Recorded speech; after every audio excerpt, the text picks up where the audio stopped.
I think tonight we're going to have, for the first time in the Hall of Fame, a special recognition for somebody that I consider was the godfather of modern surfing, Duke Kahanamoku. And it's kind of special in the fact that I've been really reading a lot about him. There's a fantastic new book out called The Waterman, and I highly recommend you buy it and read it. And it's about Duke and his whole history. And I think it's kind of interesting that the first place that he surfed outside Hawaii was on the East Coast. I've done all the research, and he didn't really stop in California that first time. He went to Stockholm and won the gold medal, and he came back to the East Coast because the Philadelphia Water Sports Commission had supported him and put the money in for him to go to the Olympics. And he came back to Philadelphia to say thank you, and he saw there was surf in Atlantic City. And so he went surfing. Well, that's what he does, right? And then he went up to Rockaway Beach and a couple of other spots. And, you know, then he started going everywhere. California, he came to Australia in 1914, showed us how to surf. And then, of course, he went to Hollywood, went in many more Olympics, came the sheriff of Honolulu. And then in 1965, Kimo McVeigh, who was a promoter, opened a restaurant in Honolulu, Duke Kahanamoku's. I'm sure Greg Noll had a few beers there. And they started the Duke Classic at Sunset Beach. Of course, this was a contest that Greg Noll loved because it was at Sunset Beach. And I'm actually going to have Greg come up and say a few words because he was in that first Duke contest. It's one of the, for me personally, one of the things that I wish I had have done in my life was meet Duke Kahanamoku, but he died in 1968. But I had the honor of surfing in that same event for 11 straight years at Sunset.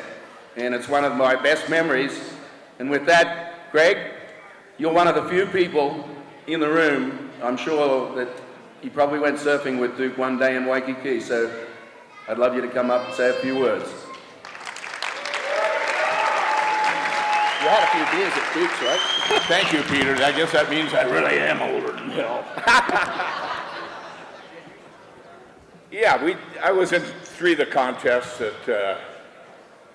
and I was never much of a contest guy. I just like to surf, but respect for the dude.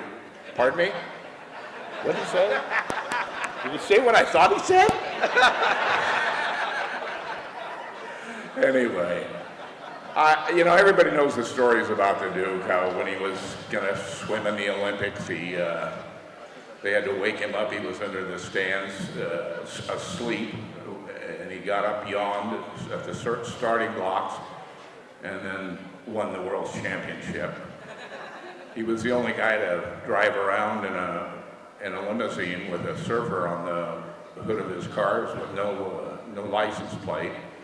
They really loved him in the islands. But when I was 15, I first came to the islands, myself and 3 other guys, went down to the beach, walked down to the Outrigger Club, and here was the Duke talking to Rabbit Kekai and Blackout Whaley. And man, I thought I was the biggest deal in my life to see these guys that I'd heard about and seen in movies and stuff.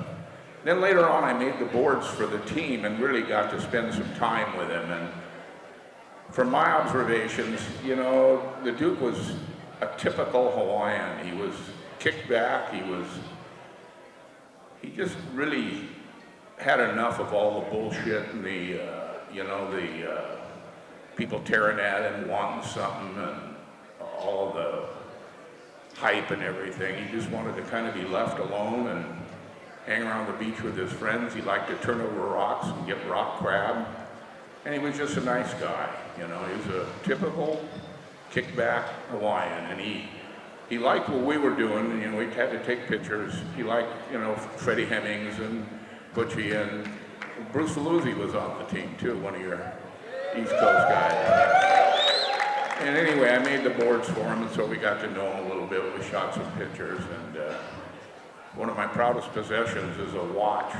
It says from the Duke to Greg. So, You know, this guy can probably tell you more than I can about him. I just, you know, he's done the history and everything. I just know him more from the Hawaiian side, that he was a really nice guy and he wanted to be left alone and be with his friends, you know. So, Thank you. what'd that guy say?